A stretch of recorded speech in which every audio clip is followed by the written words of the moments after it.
Capacity to do work is called energy. किसी वस्तु में, किसी भी चीज में जो काम करने की जो क्षमता है वो क्या कहलाता है? ऊर्जा कहलाता है। ऊर्जा आपको विभिन्न प्रकार के हो सकते हैं, जैसे गतिज ऊर्जा है, स्थितिज ऊर्जा है, प्रकाश ऊर्जा है, विद्युत ऊर्जा है, रासायनिक ऊर्जा है ना। तो ऊर्जा के विभिन्न रूप होते हैं और जिन चीज़ों से हमें ऊर्जा मिलती है या वह पदार्थ, वह वस्तु जो ऊर्जा उत्पन्न कर सकता हो उसे हम लोग कहते हैं ऊर्जा के स्रोत, सोर्स ऑफ एनर्जी के नाम से जाना जाता है। और जैसे हमने बताया मैंने कि भोजन जो हम लोग करते हैं तो उसके द्वारा हमारे शरीर में ऊर्जा की आपूर्ति होती है। हमारे शरीर के लिए ऊर्जा कौन है देता है? भोजन। तो भोजन ऊर्जा का स्रोत है। ठीक इसी प्रकार बहुत सारे ऊर्जा के अलग अलग स्रोत होते हैं। घरों में हम लोग खाना पकाने के लिए एलपीजी गैस का प्रयोग करते हैं, कोयला का प्रयोग करते हैं। तो ये सब ऊर्जा के स्रोत है, जिस ऊर्जा के स्रोत के कारण हमारा भोजन का निर्माण होता है। एक है theory of conservation of energy, मतलब कि ऊर्जा संरक्षण का सिद्धांत। ऊर्जा संरक्षण का सिद्धांत क्या बताता है? ऊर्जा संरक्षण का सिद्धांत यह बताता है कि ऊर्जा को न तो हम उत्पन्न कर सकते हैं किसी भी सामान्य विधियों के द्वारा और न ही उसे हम नष्ट कर सकते हैं। ऊर्जा न तो उत्पन्न किया जा सकता है न ही उसे नष्ट किया जा सकता है। तो फिर हम कर क्या सकते हैं? हम उसके रूप का चेंज कर सकते हैं, परिवर्तित कर सकते हैं, एक रूप से दूसरे रूप में स्थानांतरित कर सकते हैं। अब मान लीजिए कोयला है तो कोयला के अंदर एक एग्जाम्पल के रूप में हम लोग लेते हैं रासायनिक ऊर्जा है, ठीक है। उसको हम लोगों ने आग जलाया तो रासायनिक ऊर्जा ऊष्मा एवं प्रकाश ऊर्जा में परिवर्तित हो गई, है ना। तो ऊर्जा का केवल रूप परिवर्तन होता है। ऊर्जा को न तो उत्पन्न किया जा सकता और न ही उसे नष्ट किया जा सकता। मान लीजिए कोयला एक अनवीकरणीय संसाधन है, तो उसको अगर एक बार यूज करने से वो दोबारा मतलब उससे उत्पन्न कोयला को हमने जला दिया तो कोयला के रूप में तो वो खत्म हो गया, लेकिन उसका जो एनर्जी रासायनिक ऊर्जा था, उसमें जो संचित ऊर्जा था वो प्रकाश और ऊष्मा ऊर्जा में बदल गया। अब वो तो कोयला हमारे लिए खत्म हो गया ना। दोबारा उसका उपयोग तो हम करके प्रकाश उत्पन्न तो नहीं कर सकते, दोबारा उसका प्रयोग करके ऊष्मा उत्पन्न तो हम नहीं कर सकते, इसीलिए ये अनवीकरणीय है। ऊर्जा के स्रोत को हम लोग दो भागों में बांटते हैं, नवीकरणीय और अनवीकरणीय। नवीकरणीय ऊर्जा के स्रोत वैसे ऊर्जा के स्रोत हैं जो आने वाले समय में भी वो उपलब्ध रहेगा, वो जल्द समाप्त होने वाला स्रोत नहीं है, वो कंटिन्यूअस रहेगा। लेकिन जैसे पवन ऊर्जा, सौर ऊर्जा, इसकी पूर्ति आने वाले समय में जारी रहेगी, ये समाप्त होने वाला ऊर्जा स्रोत नहीं है। और अनवीकरणीय ऊर्जा का स्रोत वह है जिसका उपयोग हमने कर लिया, उसका भंडारण सीमित है, वह खत्म हो जाएगा। कोयला, पेट्रोलियम, प्राकृतिक गैस फिर वो दोबारा नहीं आएगा उसका। तो ऐसे नवीकरणीय स्रोत और अनवीकरणीय ऊर्जा के स्रोत हैं। अब हम लोगों को जानना है कि भोजन बनाने के लिए हम लोग जो घरों में जिसका प्रयोग करते हैं वह एलपीजी है। हम लोग को बेसिकली समझना है ईंधन के बारे में, ठीक है। तो वो एलपीजी जिसका उपयोग हम लोग ईंधन के रूप में करते हैं, ईंधन को अंग्रेजी में फ्यूल्स कहा जाता है। फ्यूल्स क्या है? क्या ऊर्जा के स्रोत ही फ्यूल्स है? हाँ, फ्यूल्स भी ऊर्जा के ही स्रोत होते हैं। इसका ये मतलब नहीं कि केवल जो है ऊर्जा के स्रोत फ्यूल्स ही हैं, और ऊर्जा के स्रोत का विभिन्न कामों में हम लोग उपयोग करते हैं, है ना। लेकिन ईंधन क्या है? वैसे पदार्थ ईंधन कहलाते हैं जो जलने पर ऊष्मा एवं प्रकाश उत्पन्न करता है। उसे हम लोग क्या कहते हैं? ईंधन कहते हैं। Substance that Burns and produce heat and light is called fuel. जैसे एलपीजी, आज के समय सबसे ज़्यादा उपयोग आने वाला एलपीजी है, सुरक्षित भी है और इसका भंडारण भी सीमित है। मतलब इसको आसानी से हम रख सकते हैं। भंडारण तो सीमित है, ये खत्म हो जाएगा।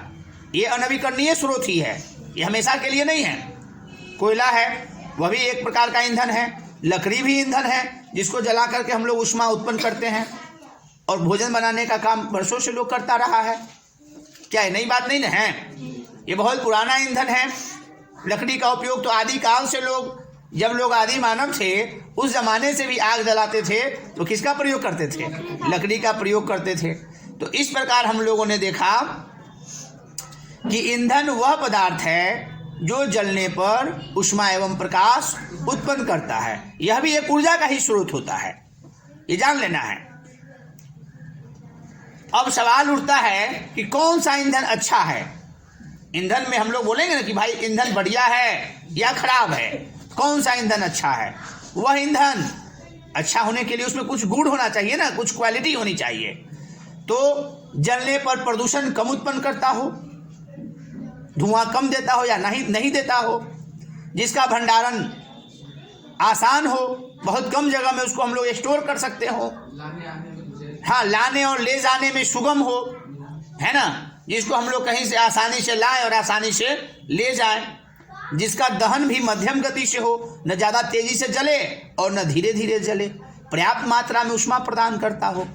अब जल रहा है, ऊष्मा ही प्रदान नहीं कर रहा है, कागज को हम लोग जला रहे हैं, ऊष्मा उसमें मिल ही नहीं रहा है, तो क्या इसको हम अच्छा ईंधन मानेंगे? अच्छा ईंधन तो वह भी है ना, अच्छा ईंधन वह भी है जो जलने पर कम विषैला पदार्थ उत्पन्न करता हो, है ना, उसमें जहरीले पदार्थ कम निकलते हो, स्वास्थ्य के दृष्टिकोण से भी हानिकारक नहीं हो। तो ऐसे ईंधन को हम लोग अच्छा ईंधन, और इस सब के बावजूद एक और जो कंडीशन है वो अच्छा ईंधन के लिए जरूरी है, वह है उसकी कीमत भी सही हो। ये नहीं कि इतना महंगा हो जो हम लोग उसको एफोर्ड नहीं करें, लोग उसको खरीदने में सक्षम नहीं हो, तो वो कितना भी अच्छा है तो हमारे लिए सुलभ नहीं है। बात समझ रहे हैं ना? ऐसे ईंधन को क्या कहा जाता है? अच्छा ईंधन कहा जाता है। तो अच्छे ईंधन की कसौटी पर अगर आप देखेंगे तो क्या आएंगे? अच्छे ईंधन की कसौटी पर जब आप डालिएगा तो एलपीजी फिट बैठता है, क्योंकि आप एलपीजी में होता क्या है?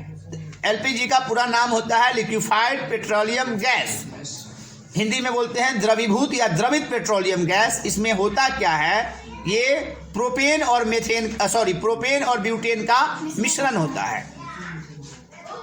नॉर्मल ब्यूटेन, आइसोब्यूटेन और प्रोपेन। नॉर्मल ब्यूटेन और आइसोब्यूटेन समावयवी हैं ब्यूटेन के, जानते ही हैं।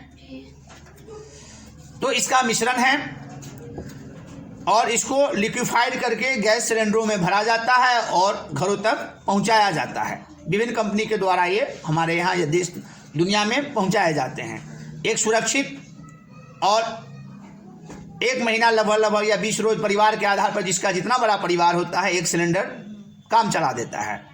एक सिलेंडर के गैस के बराबर अगर हम लकड़ी स्टोर करें तो हमको उसके लिए एक अलग रूम रखना पड़ेगा, जिस रूम में हमें जलावन रखना पड़ेगा, और जलावन जहां हम लोग स्टोर करते हैं वहां स्नेक वगैरह भी उसमें घुस करके अपना डेरा डाल सकता है। और जलावन भी कम महंगा नहीं है। किसी भी एंगल से देखें हाँ, एलपीजी ठीक है, इसमें धुआं भी नहीं निकलता है, स्वास्थ्य के दृष्टिकोण से भी सही है, तो इसे हम लोग एक अच्छा ईंधन कहेंगे, है ना। अब सवाल उठता है कि ऊर्जा का स्रोत कितना स्थायी और कितना दिन तक टिकेगा। तो इसके बारे में मैंने बताया है कि ऊर्जा के स्रोत नवीकरणीय और अनवीकरणीय हो सकते हैं। कुछ ईंधन ऐसे हैं जो बहुत जल्द समाप्त होने वाले हैं, कोयला है, पेट्रोलियम है, इसका भंडारण सीमित है। कोयला और पेट्रोलियम को जीवाश्म ईंधन भी कहा जाता है।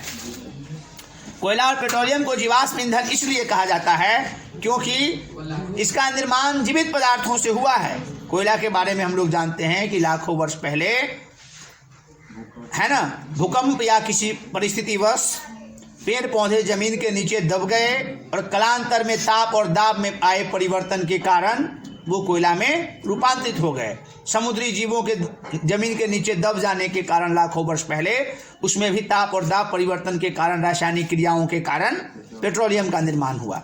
अधिकांश पेट्रोलियम आपको समुद्र तटीय क्षेत्र में पाए जाते हैं, इसके पीछे यही कारण है। तो ये जीवाश्म ईंधन भी कहलाता है क्योंकि ये जीवों के शरीर का अंश ही मात्र तो है, और यह अनवीकरणीय स्रोत भी है क्योंकि ये समाप्त होने वाला ईंधन है।